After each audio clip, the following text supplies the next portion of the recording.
Feel हुआ कि journey actually बहुत ईजी है। उसके बाद तो मैंने 2 बार एग्जाम क्लियर किया। अगर मैं प्रीलिम्स का गुरु मंत्र किसी को देता हूँ, 6 सब्जेक्ट में बताऊंगा, हर स्टूडेंट को फायदा होगा। किसी बच्चे को नॉलेज ओरिएंटेड पढ़ना है कि सिलेक्शन ओरिएंटेड पढ़ना है। मुझे कोचिंग वालों ने रियली गलत सलाह दी। UPSC can ask anything under the sun but you are not suppose to reply everything under the sun. जो स्टूडेंट इन 2 क्वालिटीज पे काम करेगा, इस एग्जाम को बोलते हैं मदर ऑफ ऑल एग्जाम। झूठ बोलते हैं तो 70% क्वेश्चन हो जाएंगे। पूरी जर्नी में मेंटरशिप की क्या वैल्यू है?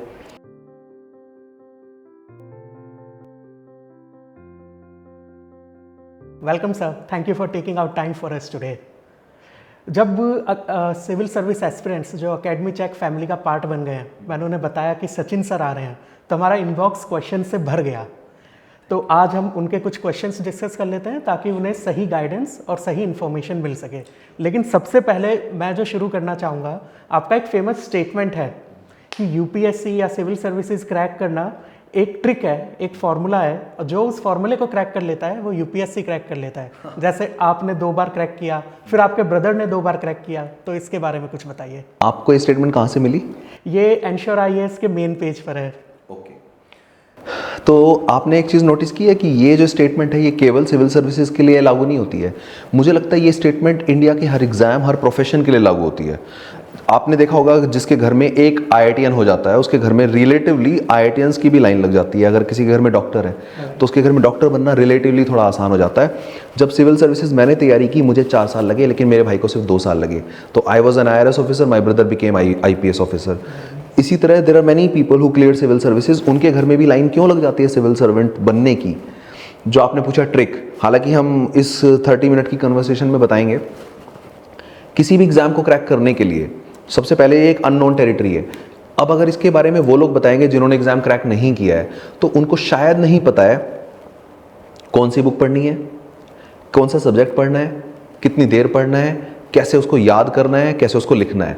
मुझे लगता है हर स्टेप पे अगर हमें कोई ऐसा आदमी गाइड करेगा जिसने इस ग्रूलिंग प्रोसेस को खुद जिया है, खुद महसूस किया है, तो मुझे लगता है अगर वो गाइड करेगा तो सिलेक्शन किसी का भी होगा। और सर, लिए आपसे बेटर कौन होगा जो यूपीएससी टॉपर भी रहा है और अब यूपीएससी गुरु है। तो सर, सबसे पहले तो व्यूवर्स जानना चाहते हैं आपकी यूपीएससी क्लियर करने की जर्नी के बारे में, till you become the IRS officer. देखिए, मेरा कोई लाइफ लॉन्ग बचपन का ड्रीम बिल्कुल नहीं था सिविल सर्विसेज का। मैंने इंजीनियरिंग की थी, एक अच्छे कॉलेज से इंजीनियरिंग की थी, IIT लखनऊ से। उसके बाद मेरी विप्रो में भी जॉब लगी, लेकिन और मैं कैट की तैयारी करता था और कैट में मेरी परसेंटाइल भी अच्छी आई। लेकिन मुझे जब पता लगा कि लोग IIT और IIM के बाद भी और 1-1, 2-2 करोड़ की नौकरी छोड़ के जब सिविल सर्विसेज की तैयारी करते हैं, तो मैंने सोचा मैं डायरेक्ट यूपीएससी की तैयारी क्यों ना कर लूँ। और इस जर्नी में मैं लक्की भी रहा हूँ हालांकि, क्योंकि मुझे भी उन लोगों का गाइडेंस मिल गया जो लोग ऑलरेडी सर्विसेज में थे। तो मेरी जर्नी उस वजह से शुरुआत में मेरे 1-2 अटेम्प्ट में नहीं हुआ सिलेक्शन। और जब मैंने उन लोगों से पूछा, उन लोगों की स्ट्रैटेजी को महसूस किया जिन्होंने एग्जाम क्लियर किया है, तब मुझे फील हुआ कि जर्नी एक्चुअली बहुत ईजी है। उसके बाद तो मैंने 2 बार एग्जाम क्लियर किया, 2015, 2016। Nice sir. बट सर, आपने बता तो दिया कि जर्नी इजी है, पर कोई स्पेसिफिक ऑब्स्टेकल आया जो आप डिस्कस करना चाहेंगे? ऑब्स्टेकल एक आया जो कि क्योंकि मुझे गाइड करने वाला स्टार्टिंग में कोई नहीं था, तो मैं अपने इमोशंस के बेसिस पे और मेरा जो अटैचमेंट था मैथ्स को लेके, कि मैंने इंजीनियरिंग की है, मैथ्स में हमेशा परसेंटाइल अच्छी आई है, कैट में भी 99.9 परसेंटाइल मैथ्स में थी। तो मैं उन चीज़ों से इम्पैक्ट होके मैंने सोचा कि मैं सिविल सर्विसेज में मैथ्स ले लेता हूँ। हालांकि मेरे दोस्तों ने, जिन्होंने एग्ज़ाम क्लियर किया था मुझसे पहले, उन्होंने मुझे समझाया था कि इस एग्ज़ाम को क्रैक करने के लिए इमोशनल डिसीजन नहीं होना चाहिए, रैशनल डिसीजन होना चाहिए। बट फिर भी मैंने क्या किया, मैंने मैथ्स लिया।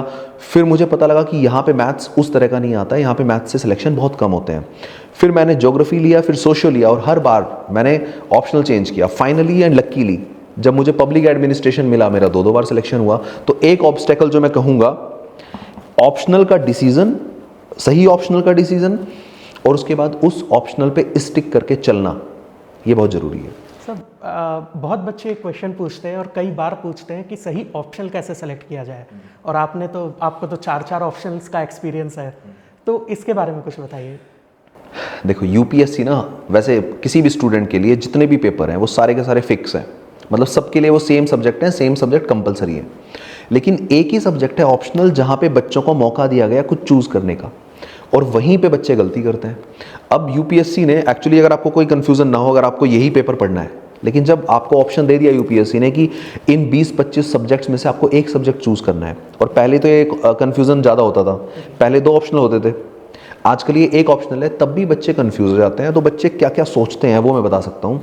बच्चे सोचते हैं, ट्रेंड को देखते हैं बच्चे, परम्यूटेशन कॉम्बिनेशन लगाते हैं, जैसे इंजीनियर्स लगाते हैं कि अभी किस सब्जेक्ट से ज़्यादा लोग सेलेक्ट हो रहे हैं, या फिर कौन सा सब्जेक्ट छोटा है, या फिर किस सब्जेक्ट का ओवरलैपिंग जीएस के साथ ज़्यादा है। मुझे लगता है इन सब पैरामीटर के अलावा स्टूडेंट को पहले तो अपना एप्टीट्यूड देखना चाहिए, अपना इंटरेस्ट देखना चाहिए, ये देखना चाहिए कि वो किस सब्जेक्ट में बेहतर कर सकता है।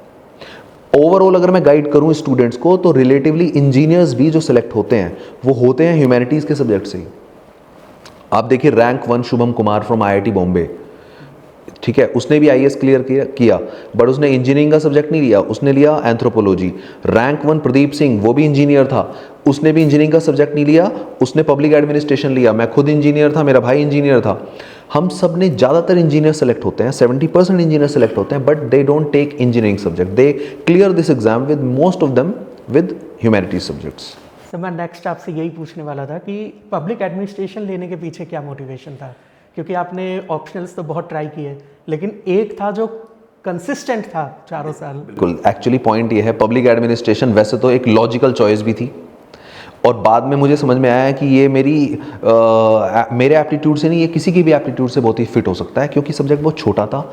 मुझे तो ये लगा कि अगर मैं पहले से इसको ढंग से करता, पॉइंट ये है पब्लिक एडमिनिस्ट्रेशन छोटा भी था, इजी भी था, इंटरेस्टिंग भी था, स्कोरिंग भी था, और यूपीएससी के सिलेक्शन में ये कंपलसरी सब्जेक्ट भी बनने की इसकी बात चल रही है, और फ्यूचर सिलेक्शन के बाद ट्रेनिंग में भी पब्लिक एडमिनिस्ट्रेशन पढ़ाया जाता है। तो public administration was after 2-3 attempts, it was a natural choice then. Very nice sir. But sir interview में जो टेबल के अदर साइड बैठे हैं वो पब्लिक एडमिनिस्ट्रेशन में महारथी हैं, तो और ऑप्शनल पे क्वेश्चंस आए ही होंगे, तब आपको नहीं लगा कि इंटरव्यू के टाइम कुछ प्रॉब्लम आ सकती है? इंटरव्यू के टाइम तो मुझे फ़ायदा मिलेगा ना भाई। सपोज 2000 बच्चे इंटरव्यू दे रहे हैं, अब उन 2000 बच्चों में से सपोज 200 बच्चे पब्लिक एडमिनिस्ट्रेशन के हैं, तो उनको रिलेटिवली फ़ायदा क्यों मिलेगा? क्योंकि वो जो 1800 बच्चे हैं उन्होंने पब्लिक एडमिनिस्ट्रेशन नहीं लिया है, सपोज कोई ज्योग्राफी से है, कोई हिस्ट्री से है। अगर इंटरव्यूअर कोई क्वेश्चन पूछेगा, कोई भी हाइपोथेटिकल क्वेश्चन, कि अगर आप डीएम हैं, आप एसपी हैं, आप सेक्रेटरी हैं, आप जॉइंट सेक्रेटरी हैं, इन सब बारीकियों का, इन सब जो न्यूएंसेस हैं पब्लिक एडमिनिस्ट्रेशन से जो बच्चा सीखता है, पब्लिक एडमिनिस्ट्रेशन का स्टूडेंट जितना अच्छा रिप्लाई कर पाएगा इन क्वेश्चंस का, मुझे लगता है अदर ऑप्शन का बच्चा इन क्वेश्चंस को उतना बेहतर समझ भी नहीं पाएगा। तो इसलिए मुझे फ़ायदा था। Right sir. सर आपने सारे 6 अटेम्प्ट्स में कंसिस्टेंटली प्री क्लियर किया, इनफैक्ट 2014 में जब सिलेबस चेंज हुआ उससे पहले भी क्लियर किया और उसके बाद भी क्लियर किया, तो इसका क्या फॉर्मूला है, क्या ट्रिक है? देखिए, मैं हमेशा अपने दोस्तों को और अब अपने स्टूडेंट्स को एक ही बात बोलता हूँ कि सिविल सर्विसेज का प्रीलिम्स जो है वो टफेस्ट स्टेज है। हालांकि बच्चे पूछते हैं सर आपने हर बार निकाला है तो आपका कैसे निकला, मेरे भाई का भी निकला। यहाँ पे मैं एक चीज़ बोलूँगा, प्रीलिम्स को पहला रीज़न तो ये ना निकलने का कि लोग लाइटली लेते हैं। लोग डायरेक्ट सोचते हैं मैं पहले अटेम्प्ट में यूपीएससी निकालूंगा, और वो आते ही मेंस की तैयारी शुरू कर देते हैं। मुझे तो अभी तक ये समझ में नहीं आया प्री और मेंस कैसे सेपरेट है। मैंने पूरे यूपीएससी के जो सब्जेक्ट्स हैं, टोटल 22 सब्जेक्ट्स हैं, और 22 सब्जेक्ट्स में से 12 सब्जेक्ट्स ऐसे हैं जो प्री और मेंस दोनों में काम आते हैं। तो बच्चों को सबसे पहले तो प्री को सीरियसली लेना चाहिए। प्री की इंपॉर्टेंस समझनी चाहिए कि आप कितने भी अच्छे हो लिखने में और बोलने में, आपका लिखना देखा जाएगा मेंस में, आपका बोलना देखा जाएगा इंटरव्यू में, लेकिन आपका पहले पढ़ना और पढ़ के डिसीजन लेना जो प्रीलिम्स में देखा जाता है, वो पहली स्टेज है, वो पहली स्किल है। तो प्रीलिम्स को सबसे पहले साइकोलॉजिकली आपको ये तैयार होना चाहिए कि this is the toughest stage and this is the most important stage. उसके बाद अगर मैं प्रीलिम्स का गुरु मंत्र किसी को देता हूँ, 6 सब्जेक्ट में बताऊंगा, हर स्टूडेंट को फायदा होगा। और इनको आजकल, हालांकि मैं बहुत सारे यूट्यूब के वीडियो पे देखता हूँ कि कुछ लोग कोई भी सब्जेक्ट बोल देते हैं, जिनका खुद 2-3 बार प्री नहीं निकला है, वो भी लोग कोई भी सब्जेक्ट बोल देते हैं। मेरा अगर हर बार निकला है, मैं बोलूँगा 6 subject, polity, geography, history and economy, ये 4 सब्जेक्ट, उसके बाद एनवायरनमेंट एंड करंट अफेयर्स।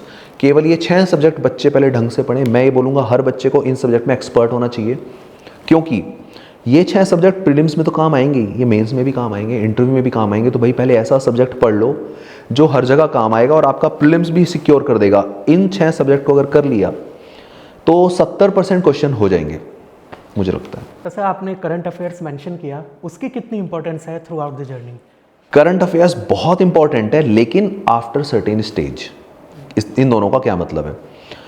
जब बच्चे पहले दिन तैयारी शुरू करते हैं और उसी दिन न्यूज़पेपर खरीद भी लेते हैं, आजकल टॉपर्स और कोचिंग वाले और यूट्यूबर्स बहुत बोलते हैं कि न्यूज़पेपर पढ़ो, न्यूज़पेपर पढ़ो। मैं बच्चों को स्ट्रिक्टली मना करता हूँ कि जब तक आपकी इंग्लिश अच्छी नहीं है, जब तक आपकी वोकैब अच्छी नहीं है, जब तक आपका पॉलिटी, ज्योग्राफी और इकोनॉमी, ये 3 सब्जेक्ट अच्छे नहीं हैं, तब तक आपको न्यूज़पेपर समझ में नहीं आएगा। फॉर एग्जाम्पल, न्यूज़पेपर में अगर लिखा है इलेक्शन कमिश्नर के बारे में कोई न्यूज़ आई, बांग्लादेश के बारे में कोई न्यूज़ आई, इजराइल के बारे में कोई न्यूज़ आई, मॉनेटरी पॉलिसी के बारे में कोई न्यूज़ आई, बच्चा इनको समझेगा तब, बच्चा इनको अप्रिशिएट तब कर पाएगा जब उसको बेसिक सब्जेक्ट की नॉलेज है। तो मुझे लगता है इनिशियल 4-5 मंथ्स करंट अफेयर्स की बजाय पहले बेसिक जो सब्जेक्ट्स हैं, फंडामेंटल सब्जेक्ट्स, पहले इन पे कमांड करे, एक्सपर्टीज हासिल करे।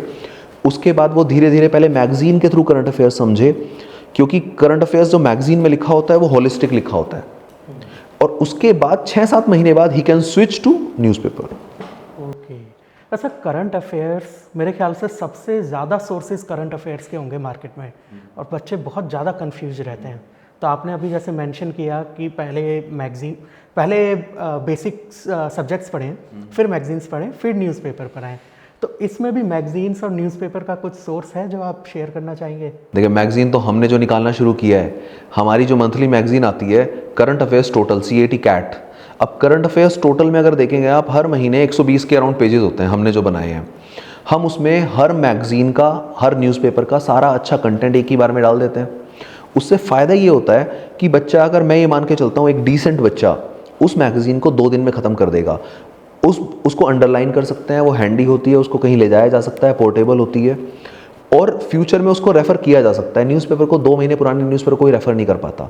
अगर किसी को सिलेक्शन ओरिएंटेड पढ़ना है, देखिए 2 बातें हैं, किसी बच्चे को नॉलेज ओरिएंटेड पढ़ना है कि सिलेक्शन ओरिएंटेड पढ़ना है। नॉलेज ओरिएंटेड पढ़ना है तो वो बच्चा टाइम वेस्ट करता है न्यूज़पेपर। जिस बच्चे को सिलेक्शन ओरिएंटेड पढ़ना है, बार बार रिवाइज करो। 2 दिन में हमारी मैगजीन एक ही बार खत्म हो जाएगी। उसके बाद अगली बार जब उसको रिवाइज करोगे, वो 1 दिन में, यानी कि 2 बार रिवीजन हो जाएगा। 3 दिन में पूरे महीने का करंट अफेयर्स रेडी। बिल्कुल सर, आपने ये जो 2 पार्ट बना दिए, नॉलेज स्पेसिफिक और सिलेक्शन स्पेसिफिक, बहुत से दोस्त जो मेरे सेलेक्ट नहीं हो पाए वो यही चीज़ बोलते हैं कि यार सब पढ़ लिया, जो पढ़ना चाहिए था उस पर फोकस नहीं किया। एक्चुअली मैं बताता हूँ, बच्चे इमोशनल हो जाते हैं। मैं अभी जब पढ़ाता हूँ, मेरे को काफ़ी स्टूडेंट्स हैं जो पहली बार में सेलेक्ट हो गए, और कुछ बच्चे हैं जो 3 बार में भी सेलेक्ट नहीं हो पाए। उसका रीज़न बताऊँ, जैसे एक बच्चा बहुत इंटेलिजेंट है, जब मैं उससे पूछता हूँ, कभी फ़ोन आ जाता है, कभी मिलता है कि आजकल क्या पढ़ रहे हो, कहता है सर वर्ल्ड हिस्ट्री पढ़ रहा हूँ। ठीक है, कभी पूछता हूँ तो बोलता है सर मैं साइंस पढ़ रहा हूँ। मैं उसको बोलता हूँ यार, वर्ल्ड हिस्ट्री से 1 क्वेश्चन आएगा, मैक्सिमम 2 आएंगे।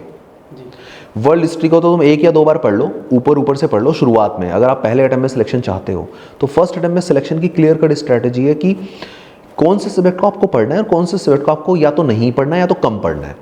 लेकिन बच्चे क्या करते हैं, सोचते हैं सब्जेक्ट तो टोटल है और इनमें से कोई भी पढ़ लो, 5 उंगलियां सेम नहीं होती। इस तरह हर सब्जेक्ट सेम नहीं होता। मैंने जो 6 सब्जेक्ट आपको बताए हैं, वो बच्चे अगर ध्यान से सुनेंगे और पढ़ेंगे, सबसे पहले उन 6 सब्जेक्ट पे मास्टरी हासिल करिए। वो 6 सब्जेक्ट प्री में भी काम आएंगे, मेंस में भी, इंटरव्यू में भी। पूरी UPSC का बेस है वो। और सर ये सब्जेक्ट्स ज़्यादातर आर्ट साइड में पढ़ाए जाते हैं जो ग्रेजुएशन होती है। तो बहुत से जो BTech स्टूडेंट्स हैं, MBBS स्टूडेंट्स हैं, वो पूछते हैं कि क्या हमने गलती कर दी BTech या MBBS करके, हमें आर्ट्स ही पढ़ना चाहिए था ऑप्शनल के लिए, या ऐसा कुछ नहीं है? नहीं, देखिए यहाँ पे 2 बातें हैं, और बच्चे अगर इस लाइन को भी ध्यान से समझेंगे ना, एक तो हर साल UPSC में कौन सेलेक्ट होता है और हर साल UPSC में किस सब्जेक्ट से सेलेक्ट होता है, दोनों बातें अलग हैं। कौन सेलेक्ट होता है, 70% इंजीनियर सेलेक्ट होते हैं, साइंस बैकग्राउंड से सेलेक्ट होता है, मेडिकल साइंस से। तो कौन सेलेक्ट हुआ, साइंस वाला बच्चा सेलेक्ट हुआ ज़्यादा। लेकिन किस सब्जेक्ट को पढ़ के सेलेक्ट हुआ, तो साइंस वाला बच्चा भी ह्यूमैनिटीज़ के सब्जेक्ट पढ़ के सेलेक्ट हुआ। इसका मतलब है साइंस भी ज़रूरी था और ह्यूमैनिटीज़ भी ज़रूरी है। साइंस ड्यूरिंग हिज ग्रेजुएशन, उस साइंस ने उसका मेंटल एप्टीट्यूड डेवलप किया, और उसके बाद वो जो चीज़ें समझ रहा है। अब साइंस, मैं इंजीनियरिंग करके आया, मुझे इकोनॉमी पढ़ने में बिल्कुल भी दिक्कत नहीं आई, मुझे इकोनॉमी तुरंत समझ में आ गया। यहाँ तक मैंने ये भी नोटिस किया कि जो BA वाले बच्चे थे, शायद उनको इकोनॉमी पढ़ तो वो इतने सालों से रहे हैं, उनको वो कॉन्सेप्ट समझ में नहीं आते थे उतने अच्छे। तो मैं यहाँ दोनों बातें बोलूँगा कि अगर ग्रेजुएशन साइंस में किया है, तब भी ह्यूमैनिटीज़ के सब्जेक्ट, और तब भी क्या हर साल हो ही रहा है, तो UPSC निकालना और कोई भी एग्ज़ाम निकालना ह्यूमैनिटीज़ के सब्जेक्ट को पढ़ के साइंस साइड के स्टूडेंट के द्वारा बहुत आसान है। तो उसने कोई गलती नहीं की है। दूसरी चीज़ और है, साइंस वाले बच्चे के पास एक ऑप्शन भी रहता है कि अगर भगवान ना करे सिविल सर्विसेज क्रैक नहीं हुआ, तो कम से कम उसके पास रिलेटिवली जॉब अपॉर्चुनिटी भी थोड़ी ज़्यादा होती है। बैकअप है। Very nice sir. Sir answer writing एक बहुत बड़ा फैक्टर है, बहुत बड़ा पार्ट है पूरी प्रिपरेशन का। आप उसको कितनी इंपॉर्टेंस देते हैं? बहुत ज़्यादा।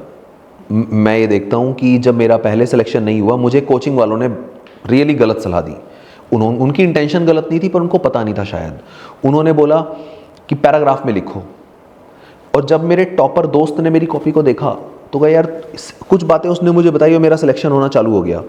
मैंने पैराग्राफ की जगह पे पॉइंट फॉर्म में लिखना शुरू किया, मैंने अंडरलाइन करना शुरू किया। भाई पैराग्राफ में एक ही पॉइंट को आप लंबा लिख रहे हो, आप एक नंबर ऑफ पॉइंट्स ज़्यादा लिखो आंसर में, लेकिन कोई भी जो पॉइंट्स लिख रहे हो आपको बहुत ज़्यादा इलेबोरेट मत करो। आप उसको 2 या 3 लाइनों में, यानी कि अगर 1-2 पेज मिले आपको आंसर लिखने के लिए, तो आप पहले पेज पे भी 7 पॉइंट लिखो और दूसरे पेज पे भी 7 पॉइंट लिखो, और हर पॉइंट 2 या 3 लाइनों में लिखो।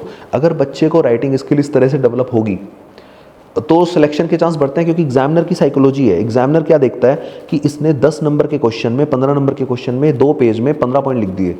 उधर पैराग्राफ फॉर्मेट में अगर कोई लिखता है तो टीचर को फील नहीं होता कि बच्चे ने एक्चुअली लिखा कितना है। तो अगेन साइकोलॉजिकल पॉइंट भी है। जी सर, तो एक नए एस्पिरेंट को जो बिल्कुल तैयारी शुरू कर रहा है, उसे आप कैसे सलाह देंगे कि आंसर राइटिंग शुरू करें? इसके लिए हमने बहुत अच्छा इनिशिएटिव निकाला है और ये बच्चों को बहुत पसंद आता है, और बच्चों को राइटिंग स्किल में ड्रास्टिक इंप्रूवमेंट हुआ है, बहुत ज़बरदस्त। कैसे? शुरू में बच्चों ने इसको लाइटली लिया। हमने क्या किया, हमने पूरा एस्से, पूरा एथिक्स का सोल्ड पेपर या एस्से का सोल्ड पेपर उनको दे दिया, पढ़ो 1 घंटा पढ़ो। 1 घंटा पढ़ने के बाद अब तुम इसी आंसर को लिखो, इसी एस्से को लिख के दिखाओ अपने इस आंसर को पढ़ के, और जो तुम्हारी प्रायर नॉलेज है जो भी है उस सबको मिला के। जब बच्चों ने आंसर लिखा तो बच्चों को समझ में आया, पहली चीज़ तो कि उस 1 घंटे में उन्होंने पढ़ते वक्त अपने दिमाग को ज़्यादा अप्लाई किया। दूसरा, लिखते वक्त उन्हें समझ में आया कि उन्हें बहुत सारे पॉइंट मिस हो गए। तीसरा, उनको ये समझ में आया कि कुछ लोगों को तो कोई अभी भी नहीं लिख पा रहे थे, उनकी writing speed, hand writing, spelling, बहुत सारा मिस्टेक था। कम से कम बच्चों को इस इनिशिएटिव से अपनी गलतियाँ पता लगी, और 3-4 बार के अंदर ही बच्चों ने 0 से सीधे 100 पे पहुँचे। तो मुझे बहुत अच्छा लगा ये इनिशिएटिव। सर, पिछले 2-3 साल में देखा जाए तो एस्से के पेपर में काफ़ी ड्रास्टिक चेंज आया है। पहले एक थ्योरी बेस्ड और एक फिलोसॉफिकल एस्से होता था, तो बच्चे मैनेज कर लेते कि थ्योरी वाला अच्छे से लिख देंगे विद इन्फॉर्मेशन, फिलोसॉफी वाले में थोड़ा लीनियंट हो जाएंगे। लेकिन आजकल दोनों ही फिलोसॉफी आने लगे मोर और लेस। देखिए, सिविल सर्विसेज का मेन मकसद क्या है? सिविल सर्विसेज का मकसद है ऐसे लोगों को चुनना जो लोग बिना बुक को रटे भी कुछ ऐसा लिख दें, कुछ रैंडम क्वेश्चन पे भी कुछ ना कुछ लिखना आता हो। आप ये देखेंगे, जीएस के पेपर में वो अलग स्किल चेक करते हैं और एसए में वो अलग स्किल चेक करते हैं। जीएस का पेपर डेलिबरेटली लेंथी बनाया जाता है, तो उसमें आपको 3 घंटे में 4000 वर्ड्स लिखने हैं। तो आपको अगर बुक दे भी दूं मैं, तो भी आप मेंस क्लियर नहीं कर सकते हैं, क्योंकि 4000 वर्ड्स लिखना 3 घंटे में, अगर बुक देख के कोई लिखेगा तो 2000 भी नहीं लिख पाएगा। इसका मतलब है जीएस के पेपर में जानबूझ के डेलिबरेटली टाइम को क्रंच रखा जाता है ताकि बच्चा तेज़ लिखे और अपना नेचुरल लिखे। ऑन दी अदर हैंड एस्से में उनको बहुत ज़्यादा टाइम दिया जाता है, तो एस्से में टाइम क्रंच बिल्कुल नहीं होता। एस्से में देखा जाता है कि उसका सोचने का जो गैमट है, जो स्कोप है, जो माइंड का रेंज है, वो कितना ज़्यादा है, होराइजन कितना ब्रॉडर है, और वो कितनी ज़्यादा अच्छे पॉइंट्स लिख सकता है, कितनी अच्छी लैंग्वेज में और कितनी अच्छी हैंडराइटिंग में। यूपीएससी ये चाहता है कि बच्चा तेज़ भी हो, जीएस के थ्रू देखता है वो ये बात, और बच्चा वाइड सोचता हो और अच्छा लिखता हो, यानी किसी भी रैंडम टॉपिक पे। तो यूपीएससी चाहता है हर स्किल को चेक करना, इसलिए वो ऐसा करता है। ऐसा यूपीएससी का सिलेबस ही इतना वास्ट है, और पिछले 2-3 साल में ट्रेंड देखें तो आउट ऑफ सिलेबस भी बहुत सारी चीज़ें पूछी जा रही है। तो सबसे जी, एक्चुअली बहुत सारे टॉपर्स आजकल ये बोलते हैं कि सिलेबस को याद करो।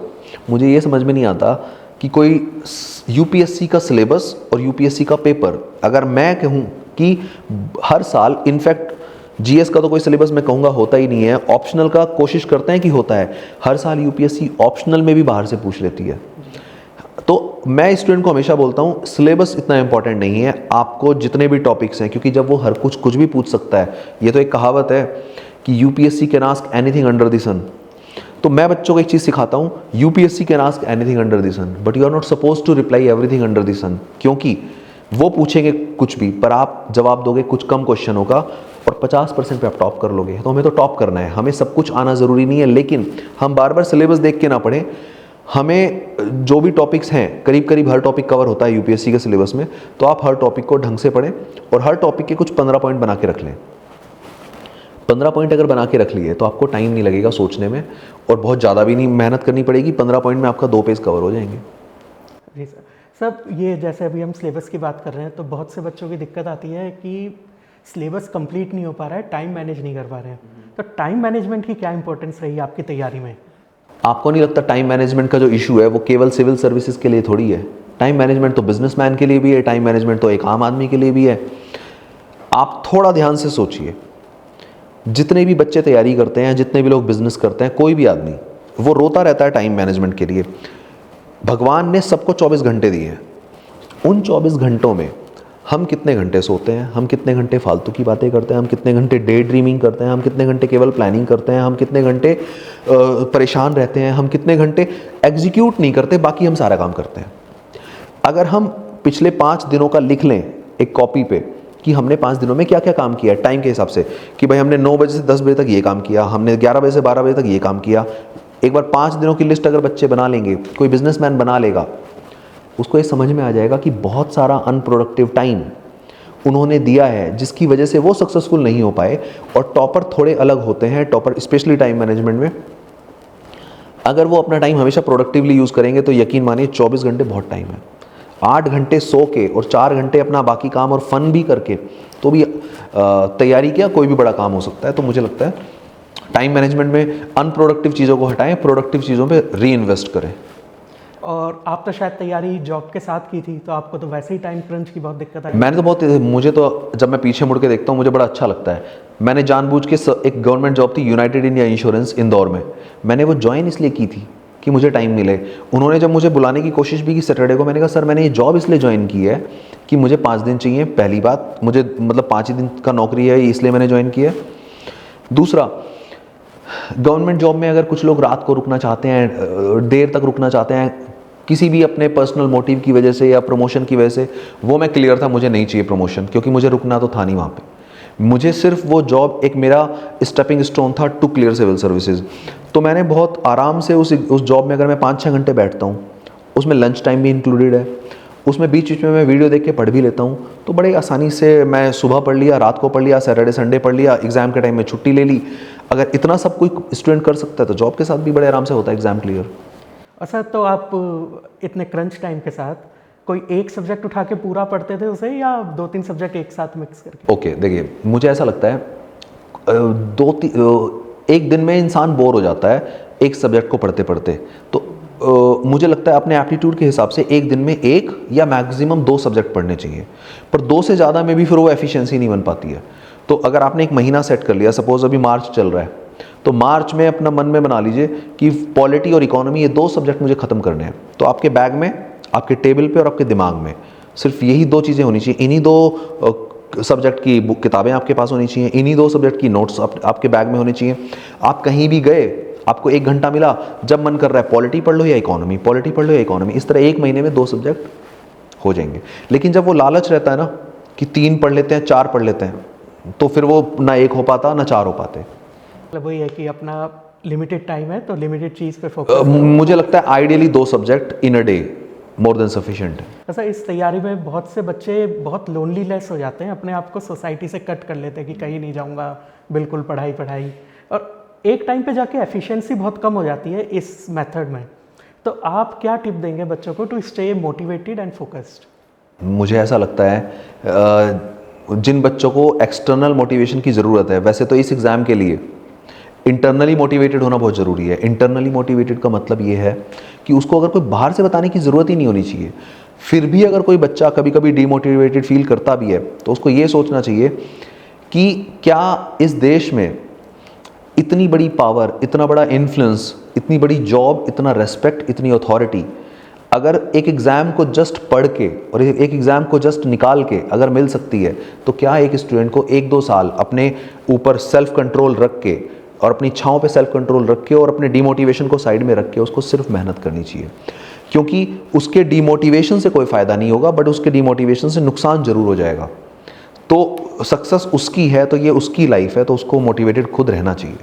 एक तरीका मैं बता सकता हूँ, उसको टॉपर्स की लाइफ स्टाइल देखनी चाहिए। यूट्यूब पे टॉपर्स की ट्रेनिंग, लबासना की ट्रेनिंग, NIDT की ट्रेनिंग, उसका इंस्टाग्राम, फेसबुक बीच बीच में, ताकि उसको ये मोटिवेशन मिले कि अगर मैं सेलेक्ट हो गया तो मैं वहाँ पहुँच जाऊँगा। तो कम से कम बीच बीच में ऐसा कर सकता है कोई। अच्छा, इस पूरी जर्नी में मेंटरशिप की क्या वैल्यू है?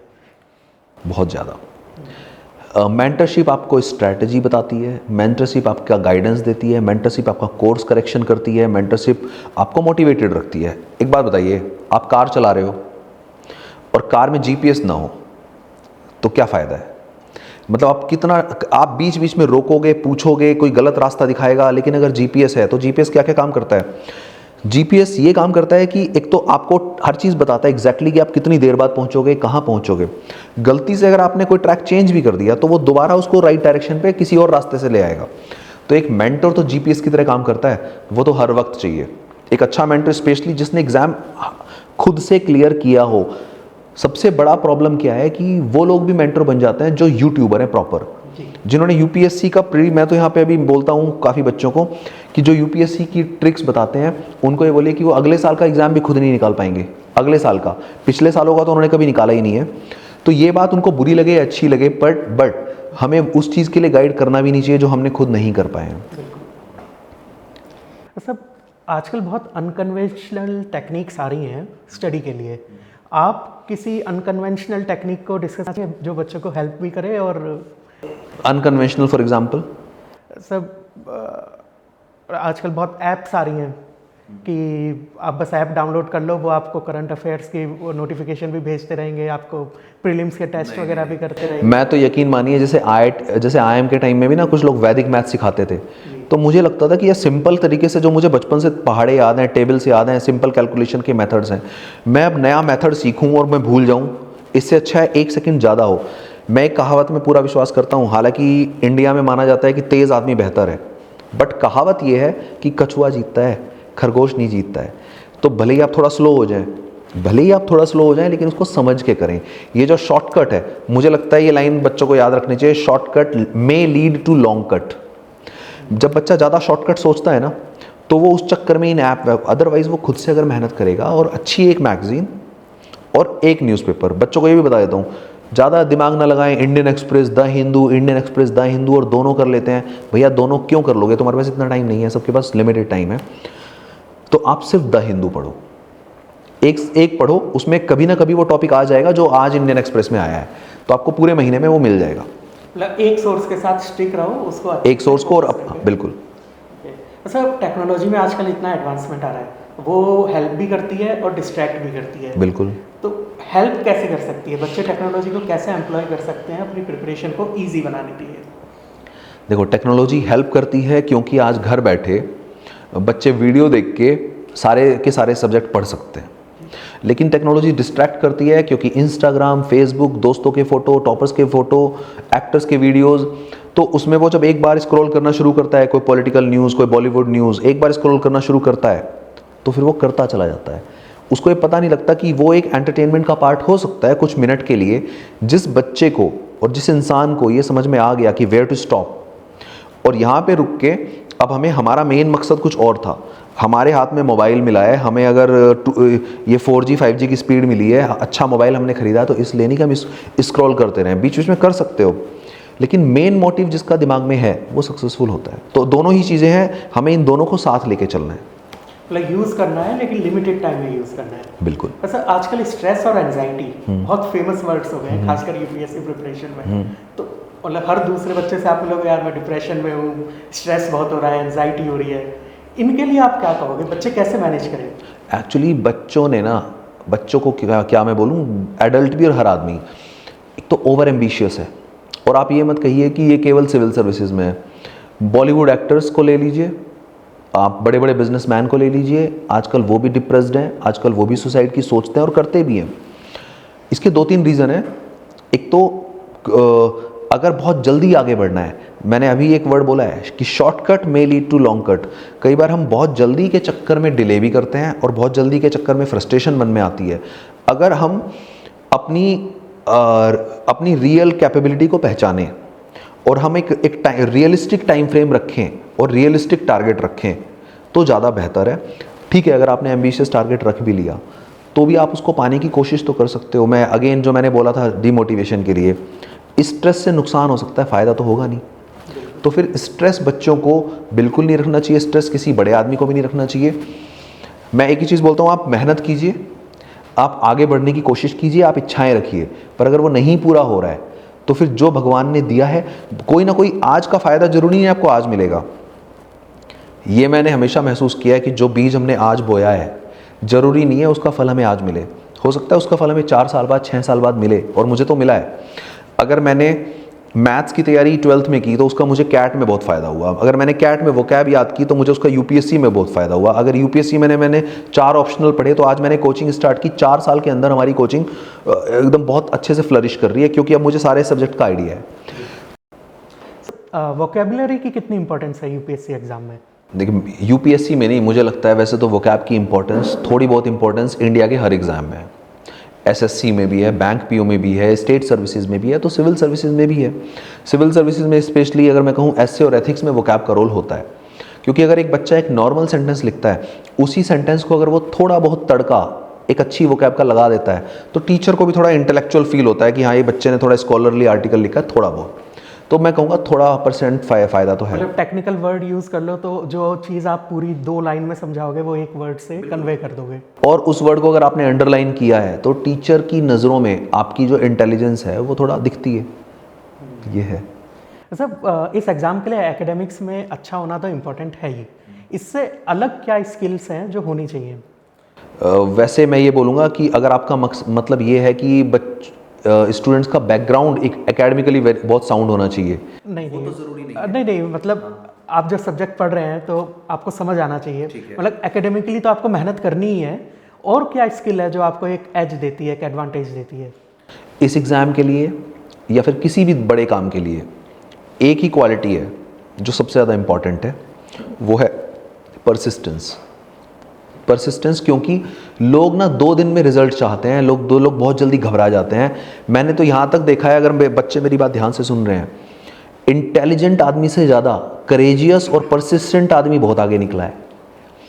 आपने सुना होगा हार्ड वर्क बीट्स टैलेंट।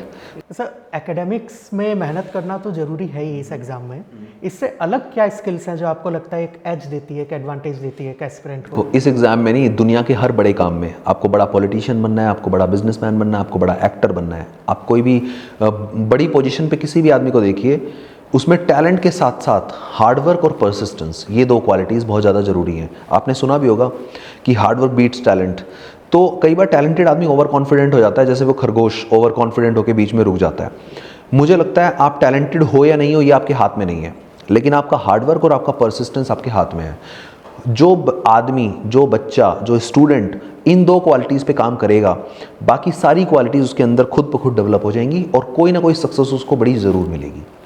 मतलब परसिस्टेंस एंड डिटर्मिनेशन, ये 2 तो होने ही चाहिए। सर, कुछ मेमोरेबल किस्सा सुनाइए अपनी आईआरएस ट्रेनिंग के दौरान का। आईआरएस ट्रेनिंग, देखिए, जब भी सिविल सर्विसेज के सिलेक्शन के बाद जो लाइफ है वो हर दिन बहुत अच्छी लगती है, हर दिन फेस्टिवल होता है, हर दिन आपको अटेंशन मिलती है। ट्रेनिंग में जाने से पहले जब हमें एनएडीटी नागपुर से और लबासना मसूरी से जब मेल आते हैं, आपको ये पहनना है, आपको बंद गला पहनना है।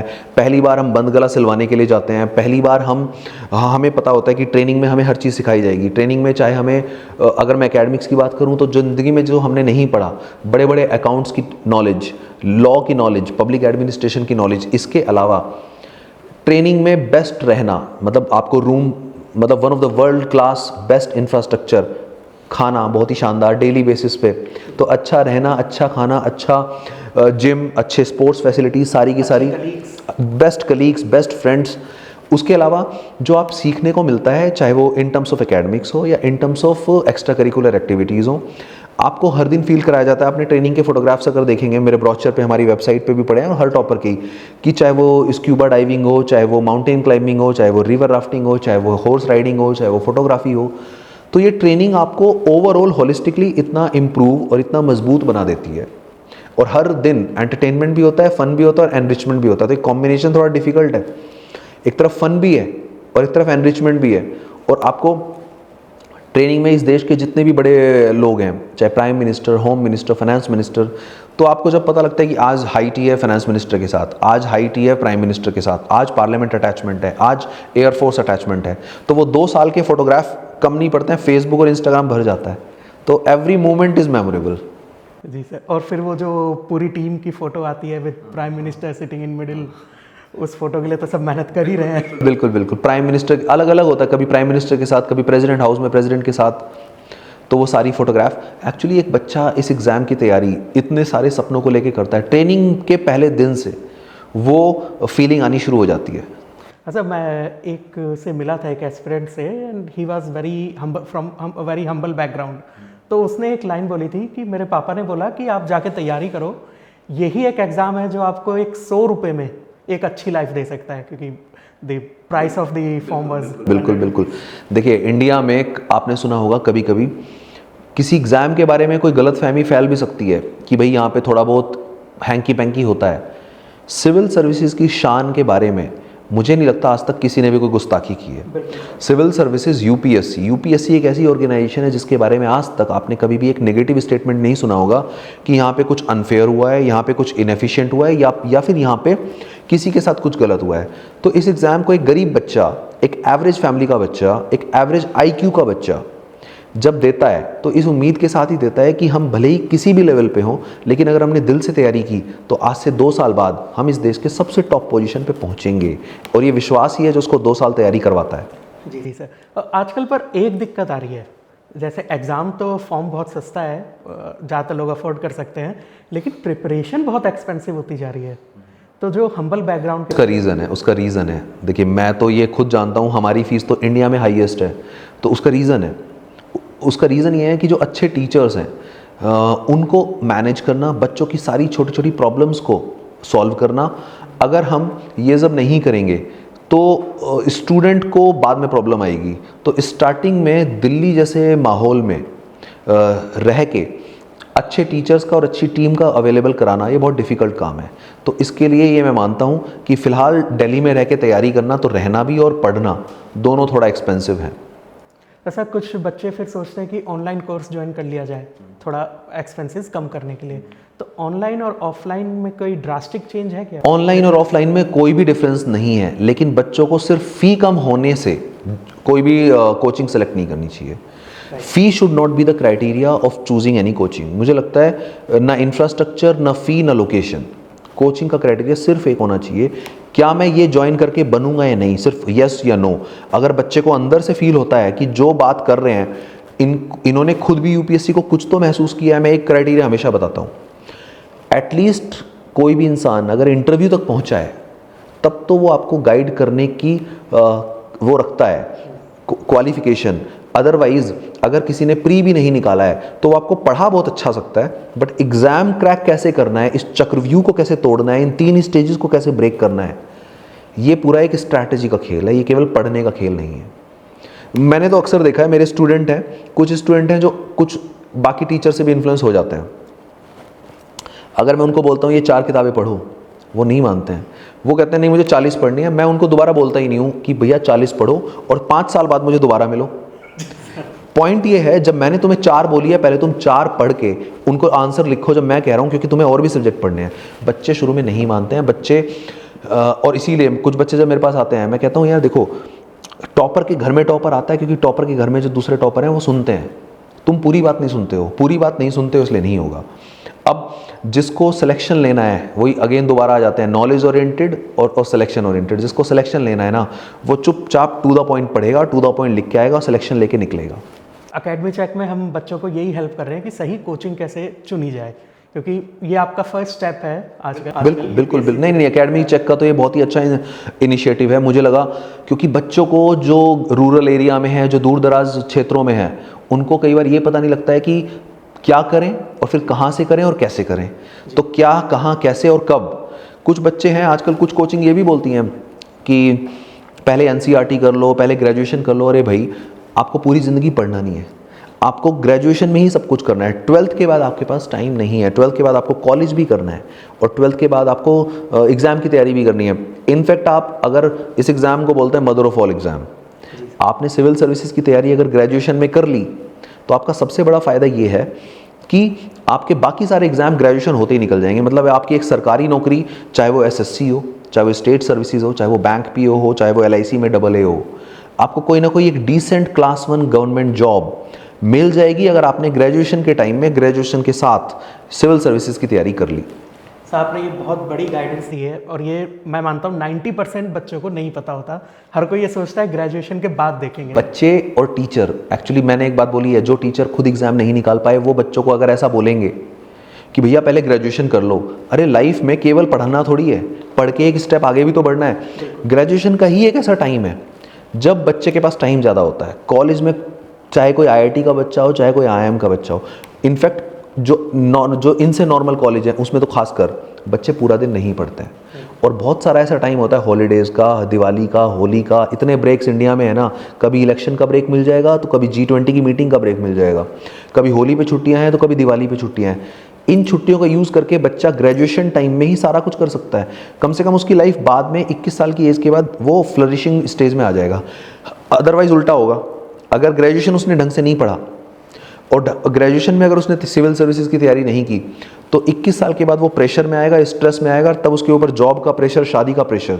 तो graduation is the best time to start UPSC preparation.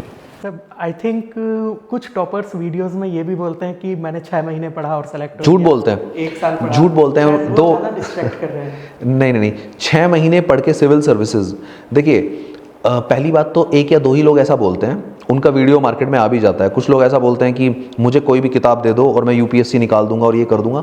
Point ये है कि लोगों को सबसे पहले तो हम्बल होना चाहिए। अगर आपने कोई एग्ज़ाम निकाला है उस एग्ज़ाम की रेस्पेक्ट करो, और हर किसी का कैलिबर सेम नहीं होता। अगर कुछ लोग, मैं बोलूँगा 1% लोग कम मेहनत करके बनते हैं, 99% लोग मेहनत करके बनते हैं। मैं वो रिस्क नहीं ले सकता कि मैं किस्मत पे और अपने इंटेलिजेंस पे छोड़ दूँ, मैं रिस्क बिल्कुल नहीं लूँगा। मैं 100% अगर मुझे सक्सेस चाहिए तो hard work is the only की। राइट।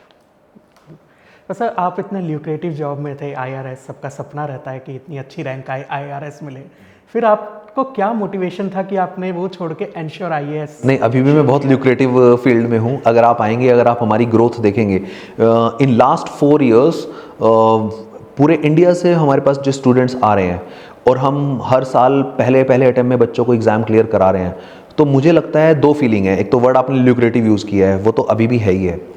दूसरा जो फीलिंग है, जो सेल्फ सेटिस्फैक्शन है कि अब मैं हर साल अगर 100 बच्चे भी प्रोड्यूस करता हूँ सिविल सर्विसेज में, तो वो एक फीलिंग बहुत अच्छी होती है। और जो बच्चे जूझ रहे हैं, मेरे पास तो कई बच्चे ऐसे भी आते हैं जो 3-4 साल से किसी और कोचिंग में थे और एक सीनियर IAS ने उनको रेफ़र किया मेरे पास और फिर वो यहाँ के 4th अटेम्प्ट में 5th अटेम्प्ट में सेलेक्ट हो गए।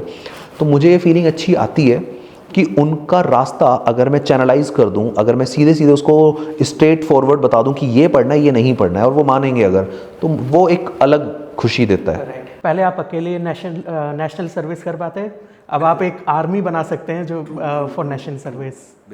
Thank you sir, thank you very much अपना टाइम देने के लिए। आज बच्चों को काफ़ी गाइडेंस और इन्फॉर्मेशन मिली और उनके जो क्वेश्चंस आते रहेंगे हम दोबारा कभी मिलेंगे। बिल्कुल। And thank you all academy check team also, जिन्होंने बच्चों के लिए इतना अच्छा इनिशिएटिव शुरू किया है। क्योंकि जो रूरल एरिया के बच्चे हैं उनको ना तो ये समझ में आता है कि क्या करना है और वो कहाँ से करना है, कब करना है।